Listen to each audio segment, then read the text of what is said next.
공시족 40만 시대, 대한민국 최고 강사의 적중 강의를 만나보는 시간입니다. 공무원 시험 합격의 길로 여러분을 초대합니다. 노량진 특강! 네, 지난 4월이었습니다. 역대 최고 경쟁률을 기록하면서 국가직 9급 공무원 시험이 치러졌는데요. 시험을 본 우리 공시족들, 공시생들 사이에서 정말 당혹감을 감출 수 없었다. 이런 이야기들이 나오고 있습니다. 그 이유는요. 도무지 출제 의도를 알 수 없는 걸러내기 수준의 어려운 문제 때문이었다고 하는데요. 영어 지문에서 의학, 생물학, 심리학 이 전문 용어들이 나오는가 하면 여러 가지 면에서 좀 어려운 문제들이 많았나 봐요. 예를 한번 들어볼까요? 행정학 영어 10번 문항입니다.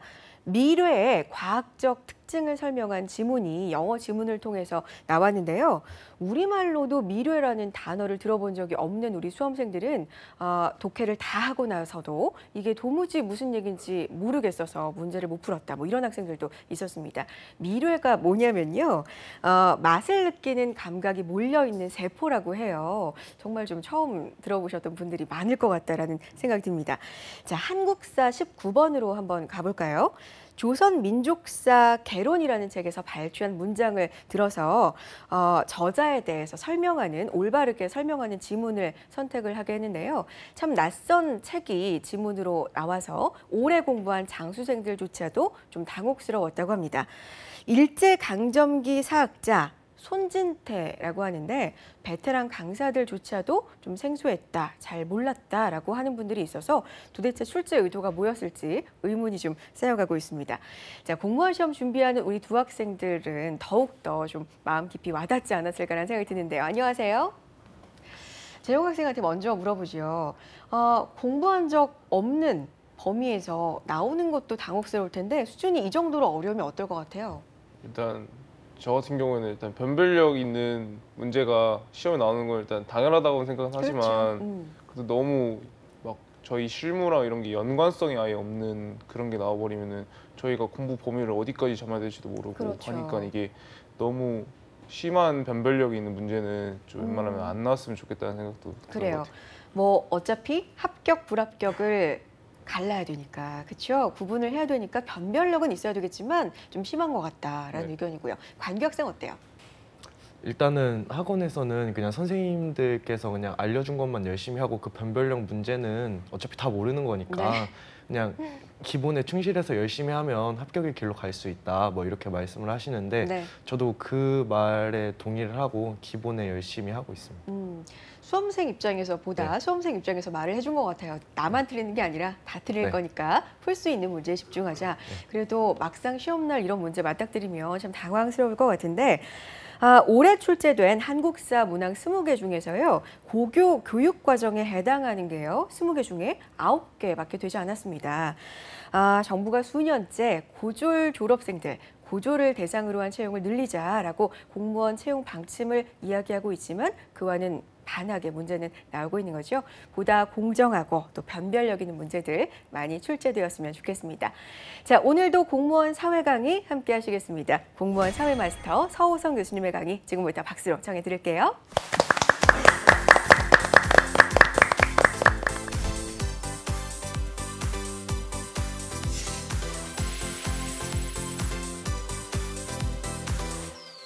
안녕하십니까. 이해로 통하는 사회 서호성입니다. 반갑습니다. 자, 이번 시간은 사회 변동과 근대화라는 주제로 여러분들을 한번 찾아뵙겠습니다.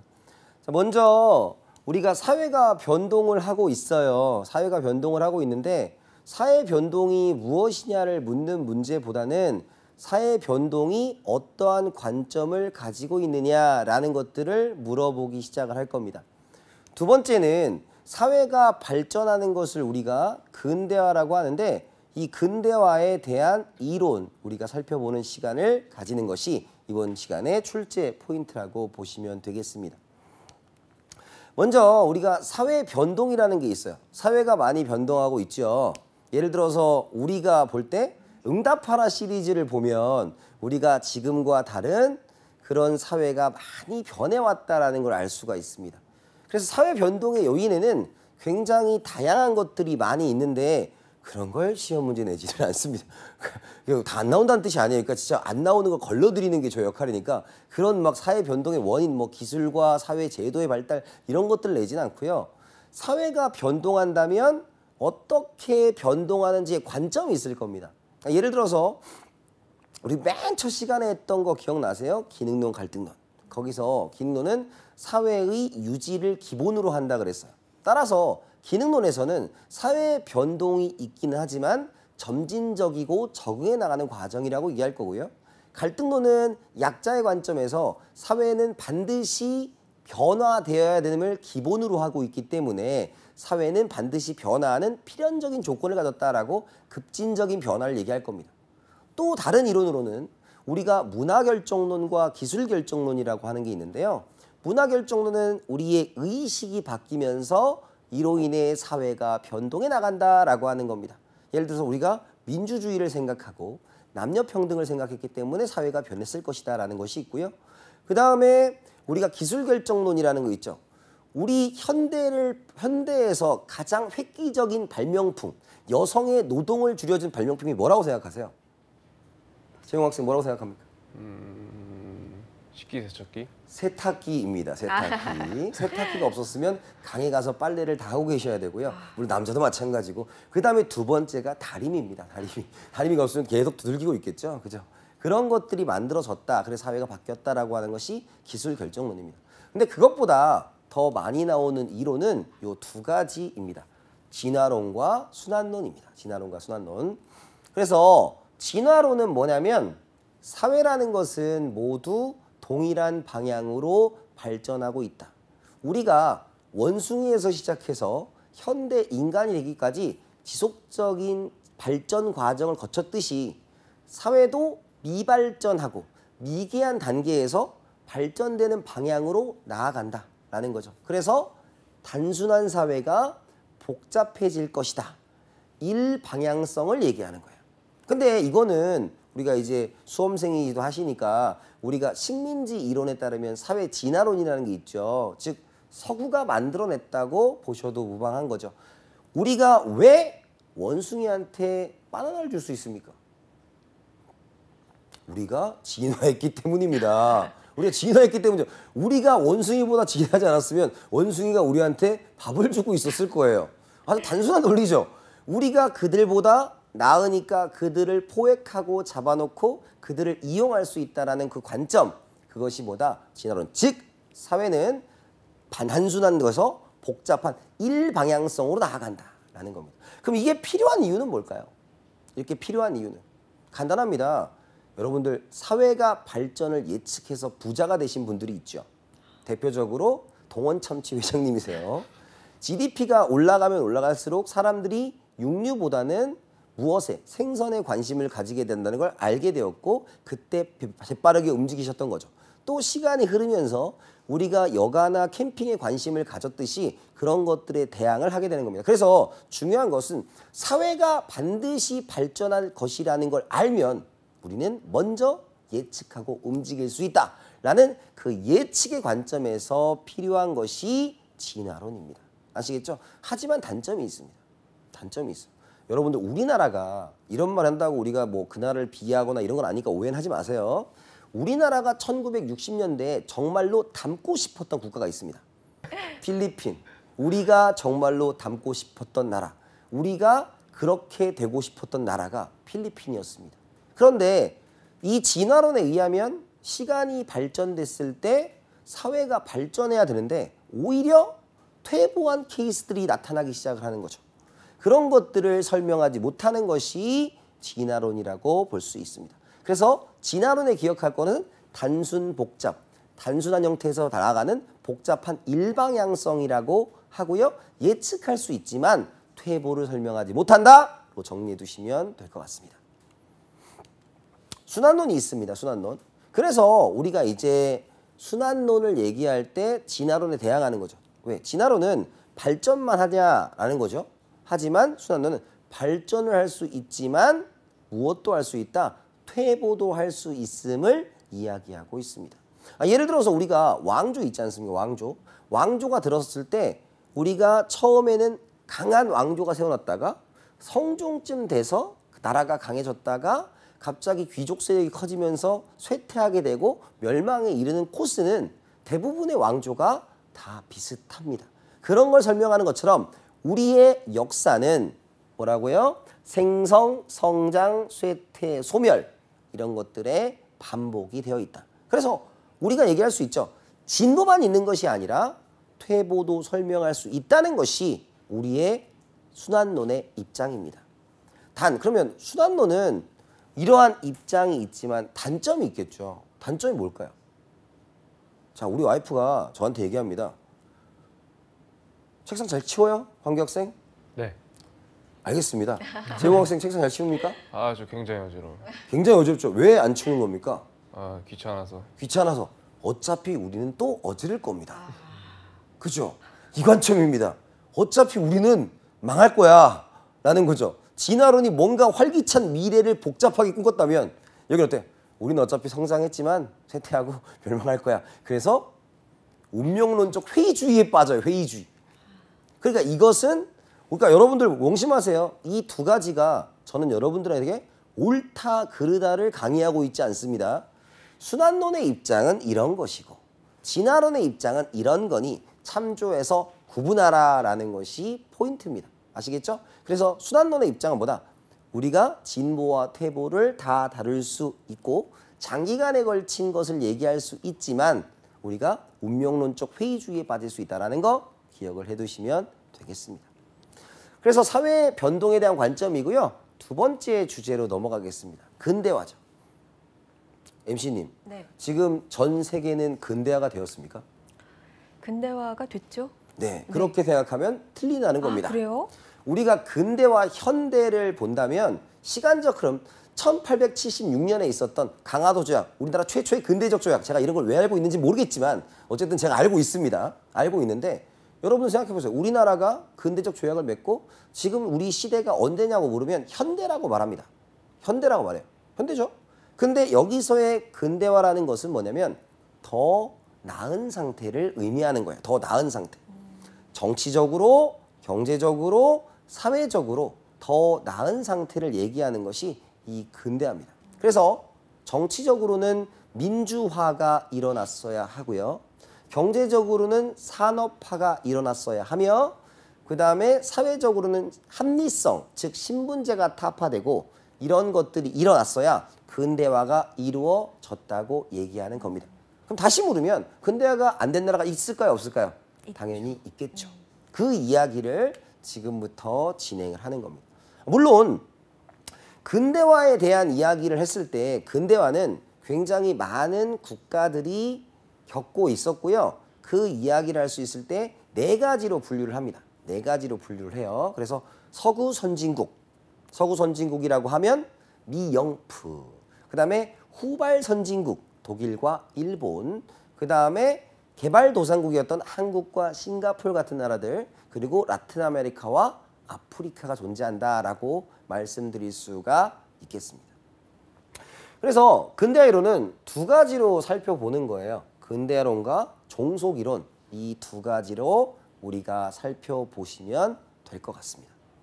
그러면 우리가 근대화에 대한 이야기를 많이 할 수 있는데요. 근대화에서 지금 근대화를 차용한 나라가 어느 나라냐 이겁니다. 자, 보세요. 근대화론. 서구의 것을 근대적이고 발전적인 것으로 인정합니다. 자, 우리나라 같은 나라는 어떤 걸 채용했냐면 근대화 이꼴 산업화라고 주장을 했습니다. 이유는 여러분 외국에서 우리나라를 보면서 가장 먼저 떠올리는 사진이 뭔지 아세요? 우리는 우리 나름대로 굉장히 발전을 했다고 생각을 하지만 그들은 아직도 몇몇, 즉 그 한국 전쟁 당시에 슬펐던 그 전쟁 포화의 사진들 있잖아요. 그런 것들을 먼저 우리를 떠올리는 사람들이 훨씬 더 많습니다. 그래서 한국은 배고팠어요. 배고파서 계속적으로 무엇을 하려고 했다? 발전하려고 노력을 했고 경제적 성장을 이루려고 노력을 했습니다. 그래서 무엇을 했다? 서구 사회를 차용하고 서구 사회를 따라갔다라고 말씀드릴 수가 있습니다. 그래서 여기는 진화론의 바탕을 둔다라는 걸 기억을 해두셔야 돼요. 근대화론은 무엇에 바탕을 둔다? 진화론의 바탕을 두어서 더 쉽게 말하면 서구 따라잡기입니다. 서구 따라잡기. 우리는 서양의 모든 것을 차용해왔습니다. 우리가 근대화로서는 이렇게 얘기하는 거예요. 여러분, 우리나라에서 외국인들이 가장 나쁜 문화라고 생각하는 게 뭔지 아세요? 우리나라 문화 중에서 가장 나쁘게 생각하는 문화가 정이에요. 정실주의. 무슨 말인지 아세요? 우리는 그것을 따뜻한 이웃을 만나는 방법이라고 이야기를 하지만 거기에서는 그것 자체를 그 부패를 차지하는 온상이다라고 말씀을 드리는 겁니다. 따라서 이 외국에서는 전통과의 단절을 가장 먼저 이야기를 하고요. 나머지는 서구화를 통해서 더 발전시켜 나가자는 주의를 이야기하고 있습니다. 그래서 여기에서 포인트는 뭐예요? 전통과의 단절, 서구 따라잡기입니다.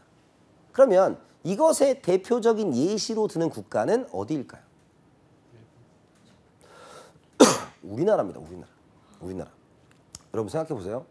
월드비전에서 발표하기를 우리나라가 어떤 나라냐면 세계 최초로 원조를 받던 나라에서 원조를 주는 나라로 바뀐 첫 번째 케이스입니다. 그래서 전 세계에 대해 얘기하는 거예요. 야, 50년만 도와주면 한국처럼 된다. 그죠? 여러분 우리나라 GDP가 몇인 줄 아세요? 우리나라 사람들이 잘못 착각하고 있는 게 뭐냐면 우리나라가 굉장히 작다고 생각하는 거예요. 우리나라가 GDP가 12, 11이 왔다 갔다 해요. 그럼 우리 뒤에 있는 나라가 어딘 줄 아세요? 호주, 러시아예요. 그러니까 우리나라가 굉장히 큰 나라란 말이죠. 그래서 서구를 따라하면 한국처럼 된다라는 것이 뭐다? 근대화론입니다. 하지만 단점이 있겠죠. 우리의 것이 없어요. 그죠? 여러분 우리나라의 소위 말한 우리나라를 대표하는 게 건물이 뭐예요? 전 세계를 대표하는 우리나라를 대표하는 거. 어벤져스에 나왔어요. 세빛 둥둥섬. 그죠? 두 번째가 뭐냐면 디자인 플라자 있죠. 그 동대문에 있는 거. 그죠? 그 두 가지가 우리나라를 대표하는 건물이라고 소개가 될 것만큼 굉장히 우리의 것이 별로 없는 국가입니다. 굉장히 되게 많은 것들이 있지만. 그래서 우리나라가 여기서 알고 가야 되는 건 뭐냐면 우리나라가 근대화론에 입각해서 발전을 했지만 우리의 것이 없어졌다라고 얘기할 수 있는 거죠. 정리하면 근대화는 이꼴 서구화다. 그죠? 서구를 따라한다. 전통과의 단절을 통해 서구화를 시킨다라는 거겠죠. 하지만 이것이 뭐다? 약소국을 지배하는 논리로 사용될 수 있다라는 겁니다. 아시겠죠? 자, 그런데 종속이론이에요. 참 슬프게도 그 2차 세계대전 당시에 GDP의 상위국에 있었던 나라가 아르헨티나입니다. 그리고 두 번째가 아프리카도 분명히 존재할 수 있고요. 근데 라틴 아메리카와 아프리카가 왜 근대화가 되지 못했는가에 대한 이야기를 지금부터 시작하는 거예요. 우리가 근대화라는 것은 아까도 발전됐지만 근대화를 할 때 여기는 국제관계를 조망합니다. 근대화론이 그냥 서구를 따라해. 그럼 될 거야 라고 주장했다면 여기는 국제관계 속에서 중심부가 있고 주변부가 있습니다. 그럼 중심부는 무엇을 해야 하기 때문에 돈을 벌어야 되기 때문에 이윤을 창출하기 위해서 이런 주변부에 공장을 지어주기 시작합니다. 그죠? 그런데 그 공장을 지은 다음이 문제인 거죠. 예시를 들면 이런 겁니다. 예전에 타잔이 있었고요. 원숭이가 있었어요. 원숭이가 타잔이 와서 야 일로 와봐. 너 이거 신발 좀 신어봐. 그래서 아 왜? 나 안 신어도 되는데 공짜야 한번 신어봐. 신었습니다. 그러고 나서 신발을 신으니 발이 편해졌겠죠. 그 이후에 이제 신발을 신고 나서 다니다 보니까 신발이 이제 망가졌습니다. 그럼 더 달라고 하겠죠. 달라고 하니까 뭐라고 합니까? 내가 너한테 그걸 왜 줘야 되니? 그걸 받기 위해서는 너는 나에게 과일을 따오렴 이라는 주제로 설명할 수 있습니다. 즉 처음에는 공장을 지어주면서 네 공장에서 나오는 임금으로 너희들이 충분히 먹고 살 수 있으니 내가 너에게 도움을 줄게 라고 얘기합니다. 그런데 거기 있는 사람들도 이제 무엇이 되기 시작하겠어요? 나름대로 인권이라는 게 생기고 그 다음에 최저임금이라는 게 생겨서 요청을 하기 시작을 하면 얘기하는 거죠. 다른 국가로 떠나겠다. 이해가시겠죠? 그래서 얘기하는 겁니다. 제3세계 국가가 미발전되어 있다라는 이 근대화론의 이야기는 잘못됐다. 우리는 미발전된 게 아니라 저발전되어 있는 것이니 서구의 입장으로 바라보지 말아라 라고 얘기하는 겁니다. 저는 최근에 뉴스 중에서 제일 즐거웠던 뉴스가 그거였어요. 부탄 있잖아요. 부탄의 사람들은 우리나라와 다르게 꿈이 뭔 줄 알아? 직장을 왜 가지는 줄 아세요? 직장을 왜 가질 것 같아? 광규 학생. 부탄 사람들이요. 네. 공동체에 기여하기 위해서래요. 난 너무 깜짝 놀랐어요. 와. 삶의 질 1위가 부탄입니다. 부탄은 헌법 1조를 그 국왕이 바꾸는 나라예요. 국왕. 전제 군주제에서 입헌 군주제로 바꾸겠다. 깜짝 놀랐어요, 저는. 그래서 공동체에 기여하고 함께 살아가기 바꾸겠다. 그런데 부탄이 우리나라보다 GDP가 높을까요? 아니에요. 그러니까 너희들의 관점으로 얘기하지만 우리는 나름대로의 발전을 하고 있진 저발전이야, 미발전이 아니야 라고 얘기하는 겁니다. 그래서 키워드가 미발전 나오면 근대화론이고요. 저발전 나오면 종속이론입니다. 이 둘을 구분을 좀 잘 하시면 문제를 푸는 데 도움이 되실 거예요. 그래서 제3세계 국가들의 원인은 우리가 중심부와 주변부의 사이에서 중심부가 우리를 착취하고 있기 때문이다. 이 착취가 계속되는 한 우리는 근대화를 이룰 수 없다라고 주장을 하는 것이 이 종속이론입니다. 그럼 대책은 뭐겠어요? 너희가 우리를 착취하니 우리가 너희와의 고리를 끊어버리겠어라는 겁니다. 자, 근데 여기서 제일 많이 나오는 그 선지, 어려운 선지가 뭐냐면 잘 보세요. 종속이론은 주변 국가의 연계성이 문제가 돼야 안 돼요. 재용 학생. 주변 국가의 연계성. 연결성이 돼요. 네, 그럼 틀리는 거예요. 그러니까 뭐냐면 연계성이라는 단어만 기억해요, 사람들이. 그죠? 근데 연계성이란 건 주변국끼리는 못 사는 나라끼리 연계하는 거잖아요. 그건 의미가 없어요. 뭐하고 중심부란 단어와 주변부란 단어가 반드시 나와야 되고 누군가가 착취를 하는 그런 구조가 나와 있어야 된다라는 겁니다. 따라서 정리를 하면 종속이론은 저발전, 중심부가 주변부를 착취하며 마지막으로 그 관계를 단절하는 것이 근대화를 하는 방법이다라고 말씀을 드리는 거예요. 자, 그러면 이 문제들이 어떻게 출제되었는지 한번 살펴보도록 할게요. 자, 사회 변동 방향을 바라보는 관점입니다. 분명히 첫 시간에 얘기했어요. 사회문화는 제일 중요한 게 뭐다? 문제에 정답이 있다. 그럼 사회 변동을 바라보는 관점 뭐 배웠습니까? 진화론과 순환론에 대해서 오늘 배웠습니다. 그죠? 그러면 첫 번째, 사회나 문명은 특정한 방향을 향해서 움직이는 것이 아니라 발전과 퇴보의 과정을 버틴다. 밑줄이 뭐예요? 발전과 퇴보니까 뭐가 된다? 순환론이 된다라는 것이고요. 두 번째, 사회 구조가 복잡해지고 기능이 전문화되는 방향으로 누적적인 변화를 이룩한다. 복잡해지는 방향이니까 뭐가 된다? 진화론이 된다. 문제는 아주 간단합니다. 기억, 가는 미래의 사회 변동을 예측하고 대응하는데 한계가 있다는 비판을 받는다. 예측한다는 것은 발전할 경우에만 예측을 하는 거죠. 그러니까 얘는 그게 아니니까 틀렸다. 맞는 얘기죠. 한계가 있으니까 맞는 거죠. 그죠? 두 번째, 사회가 일정한 방향으로 변화한다. 왜? 나는 사회는 항상 단순해서 복잡한 형태로 나아갈 것이다 라는 겁니다. 그러면 니은 맞죠? 디귿, 가는 나와 달리 사회 변동을 긍정적으로 본다. 사회 변동을 긍정적으로 보려면 사회는 항상 발전해야 됩니다. 그런데 가는 발전과 퇴보가 있으니 항상 긍정적인 건 아니고요.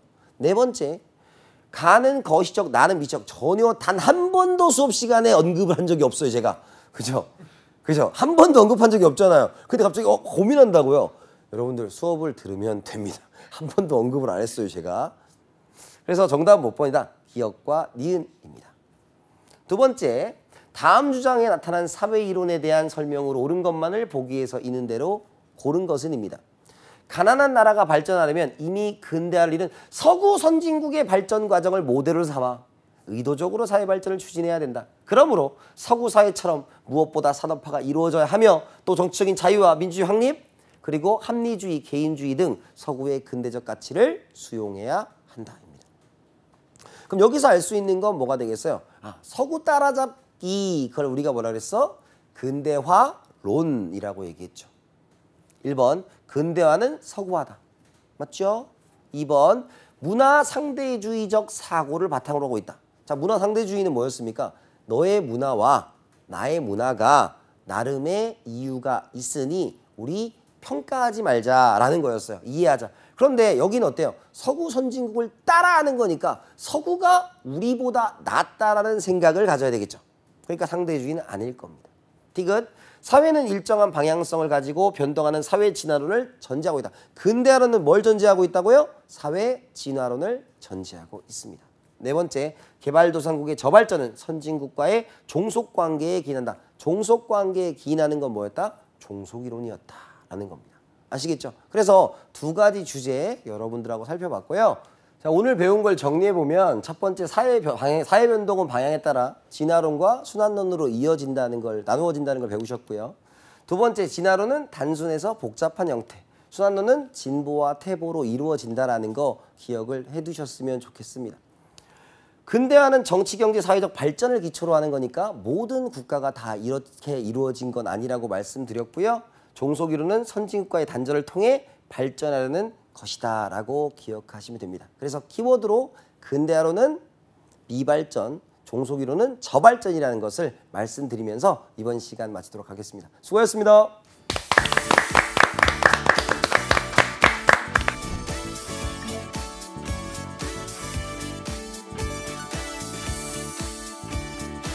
자, 문 열면서 공무원 시험 문제 난이도에 대한 이야기를 좀 해봤습니다.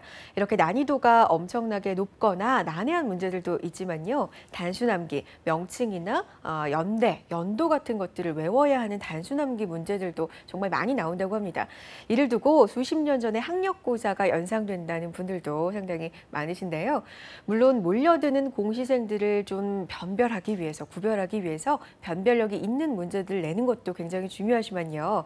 도를 넘는 변별력으로 열심히 공부한 우리 공시생들 힘 빠지게 하는 일 없도록 기초 소양과 현실적인 능력을 좀 볼 수 있는 문제들이 많아졌으면 하는 바람입니다.